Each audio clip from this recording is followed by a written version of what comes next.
who was it? The Bach says that the universe is a harmony of spheres. And what I'm going to talk about is also has to do with a little bit with the universe, but it has to do with architecture, in this case, genetic architecture. I have 17 minutes, but I have about 250 slides, and I hope I can do it. But don't worry, the majority of them are really very fast to give you a sense of, hors d'oeuvres, whatever. You tried many different images and ideas and thoughts, so to speak. But basically, I'm going to talk about architecture. But what is architecture? We all take it for granted that we know architecture. And for me, architecture is an existential problem. It's not just simply an engineering problem. It's not simply designing or buying houses and so forth. But I think ultimately, it has to do with existence itself. And I'll explain to you why that is the case. Because architecture has to do with genesis of possible worlds. And I don't mean that in the biblical or theological sense of the term, but we are thrown into the universe. We live on planet Earth in this remote solar system, in this remote corner of the galaxy, in the remote corner of the physical universe, which is about 13 billion years old. But what the hell it is? We take it for granted that we know architecture, and the universe is expanding and growing and evolving, and we are part of it. So can we talk about architecture of the universe as the way that we can talk about the architecture of architecture as we know it? And I think this is something that one has to pause and reflect upon what the nature of architecture is. Because architecture responds to, because there are things in the world. The philosophical question in terms of why is there something rather than nothing. And don't be worried, I'm not giving you a theological discourse. And this image here is about, about architecture. And in this case, is about city of God, heavenly Jerusalem. Right? So people already have some idea about what architecture is, and that the city here on earth is a mirror, a reflection, a copy, imitation of the city that exists up in heaven. So this is a theological concept of architecture. But right now we are in a different situation. What is architecture? In the larger sense of the term, architecture has to do with the construction of possible worlds. You can imagine as large of a concept, as small as a concept. Like, for instance, as small meaning that there are many different organisms on Earth, from ants and bacteria to dinosaurs, for instance. And they have different life world experience. So when we speak about architecture, we talk about architecture from the standpoint of human beings. Yes? Because architecture is for us, and the definition of architecture is also defined by us. And the problem with that is that we are implicated in this massive universe. We are implicated both at somewhere in a mid-range. So we can look outside in. We can look at things that are very small with the invention of microscope. And now we can look at, with Hubble telescope, look out in the physical universe. And now we are looking inside of our bodies, inside of our brains, through psychoanalysis or what have you. So we're implicated and caught in between that space, between inside and outside. And we're never completely sure whether we are in it or we're out of it, conceptually speaking. Of course, we know where we are, that I'm standing on this podium, that I'm speaking to you, but at the same time, there are a multitude of events that are happening out inside of my body. But I want to share with you architecture in that kind of existential sense of the term. So because when we use the concept of inhabitation, but if you really diagnose this concept, in-habitation, habitation means habit. And that's why so much of architecture is that it has to do with lifestyle, that I want my architecture that reflects my own lifestyle. But that is a very narrow understanding of architecture that tailor-made and customized to your own desire, interests, and expectations about what architecture should be. And that is not necessarily the case with the architecture of the physical universe. And that we are implicated in natural systems as much as we are implicated in artificial systems. So it is in that context I'd like to frame three propositions, which essentially is but part of a larger idea. So today I would like to share with you some idea about architecture, and in this case, specifically genetic architecture, which is situated within the context of the architecture of possible worlds, in the comprehensive sense of the term. So it's a kind of a comprehensive idea that pertains to the notion of universality. And that's not a very popular notion these days to talk about universality. But we're talking about local conditions, local customs, local culture, local sites, local requirements, and so forth. But never do we consider, at least back in the classical days, they do. But now we don't think in terms of outside of our bodies and outside of our mind. But now in science and mathematics, people think differently. And I'd like to share with you three paradigm shifts. The first one is multiverse. I don't mean that in a quantum mechanical sense with the term of parallel universe. That too.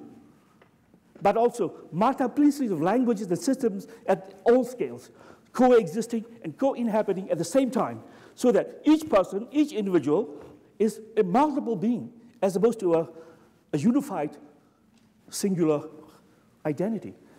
And the second condition is the post-human era. Because as I mentioned earlier, architecture is about human being, is an extension of human being, to the extent that architecture is man writ large. That all the buildings that we do, all the political, economic system, processes that we build into the culture, and that architecture is an expression of those systems. But at the same time, they are predicated on the notion of man. But now with biotechnology, and many scientists are talking about the 21st century as the century of biotechnology. And how is that going to impact architecture? And definitely, architecture will never remain the same. And the last one that I want to talk about is the global brain. And that's a provocative notion, and that's not my idea.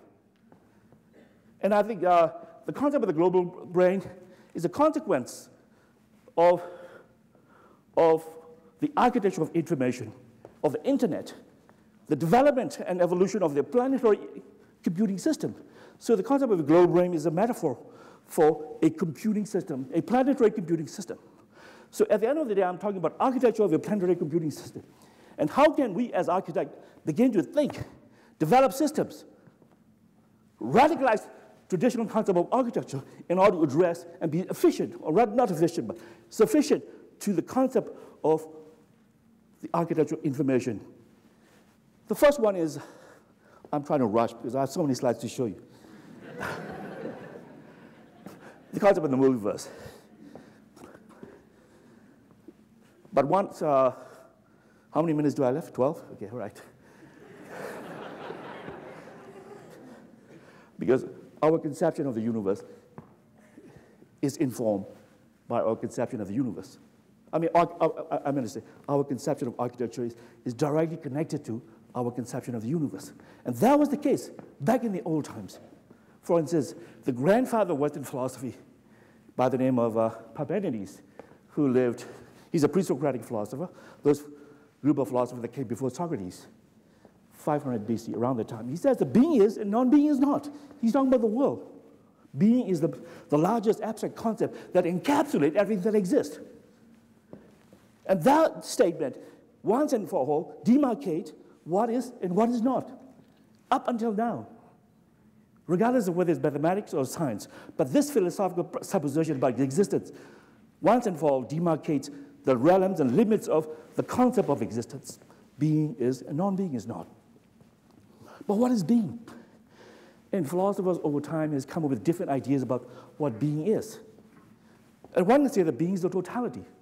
And according to the Greeks, it says that the universe, they don't call it the universe, they call it, the term universe is interesting, universe. They call it the cosmos. And that the cosmos is co-identical with being itself. And so they are interested in the, what philosopher would call the ontology of being. The complete existential phenomena of existence called being, which is co-equivalent with everything that exists. And as such, it is the concept of totality.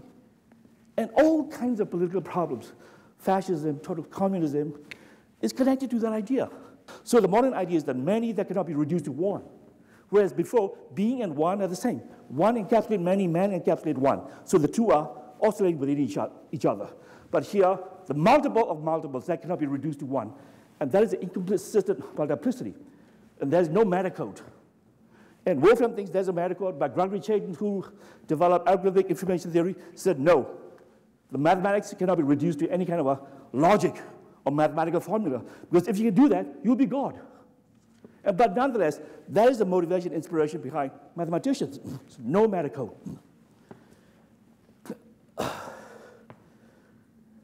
Okay, now we move to the post-human era. Obviously,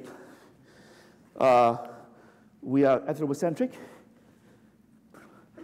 Le Corbusier said in one of the slides, right here, there. He said, how's the machine for living? And the machine is in the garden. Now, in the 20th century, we have invented the computer by Alan Turing. We have discovered the DNA code. Now, the new conception is that the garden is in the machine. that we can simulate any possible state of affairs.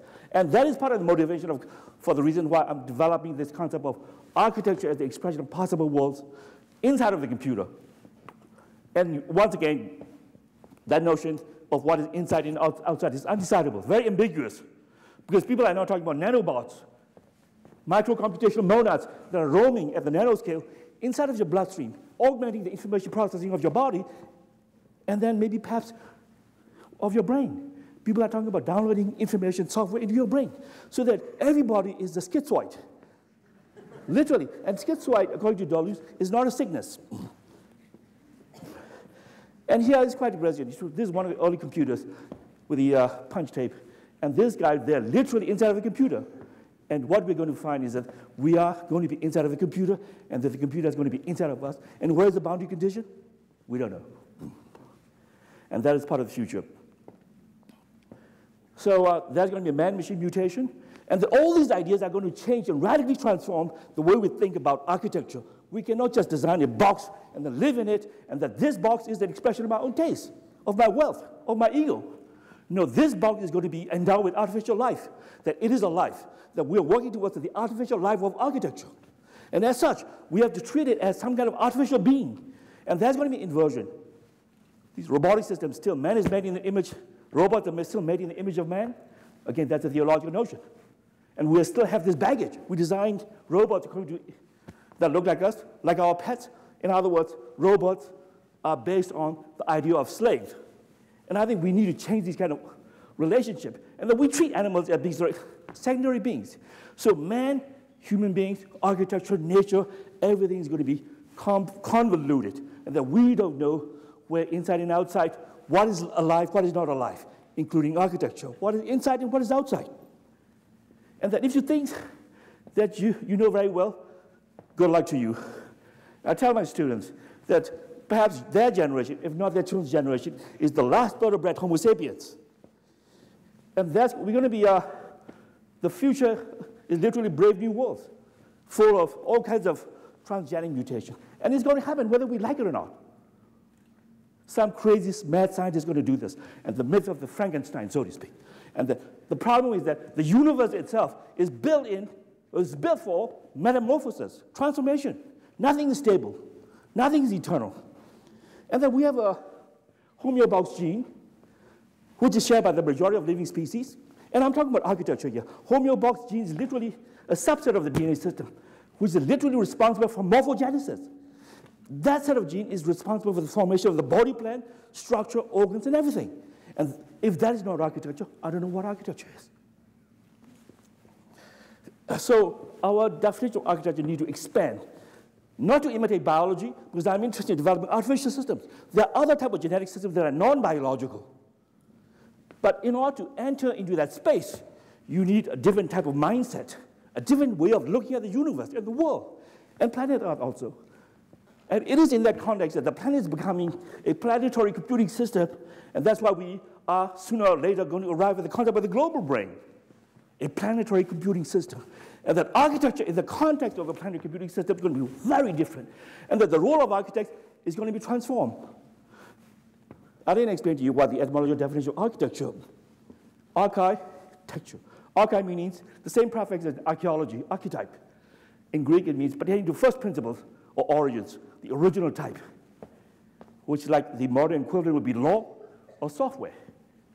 And techne is the etymological origin of the word technology. That's what we're here for. So the conjunction of archive, first principle, software, and technology, to some extent is hardware, is going to create the internet. The internet is bound to happen. Computational system is bound to happen, because the universe has matter, energy, and information. So far, architecture has been predominantly preoccupied with architecture of matter and energy. This building is hardware, architecture of matter and energy. Of course, there's information there, but information is secondary. And now we're talking about generative information, generative architecture, to such an extent that the pre-Socratic philosopher Socrates posed the first question: what is it? Look at the cosmos, the universe. What the hell is this thing? I don't know. And various philosophers that followed him, pre-Socratic philosophers, some 20 of them, So, oh, the universe is made of water, air, earth, fire, wind. Pythagoras has numbers, which is the most radical. Heraclitus has fire. And now, John Wheeler said, bits. The universe is made of bits. And according to him, every item in the physical universe has at bottom an immaterial source and explanation that is information theory in origin. You don't have to believe it. But that's what Wheeler said. And that paper was written in the 60s and very influential. And that is the diagram that John Wheeler used to express that the universe is information. At the beginning of the Big Bang, there's only one bit of information. Can you imagine that? At the beginning of the Big Bang, there's only one bit of information. And out of the one bit, at the moment, according to Seth Lloyd, computer scientist at MIT, he says that he calculated, right now, the size of the physical universe is 10 to the power of 90 bits. You know how big that file is? Can you imagine you have a JPEG file, your hard disk, storing all that information? The universe in the hard disk. And logical depth is connected to information theory by Charles Banner from IBM. He says that, let's say that assuming if a Martian were to arrive here, take a Coke bottle to the Martian planet, take it to the laboratory, they would decipher and analyze every bit. Oh, these guys know glass, chemistry, geometry, all the information content that goes into the making of a Coke bottle. And from there, just like the way we look at the Egyptian civilization, all the ruins and fragments, right? And then we put together what the Egyptian civilization is like, the life of an Egyptian civilization. And they will do the same thing. And by measuring the complexity of the information content in a Coke bottle, they can tell you how complex, how sophisticated that civilization that made it. So don't take it for granted when you throw away a piece of pencil, because that pencil is a witness, an artifact of how intelligent that is necessary to manufacture that piece of pencil. Not to talk about plastic balls and all that stuff. Plastic balls are extremely sophisticated.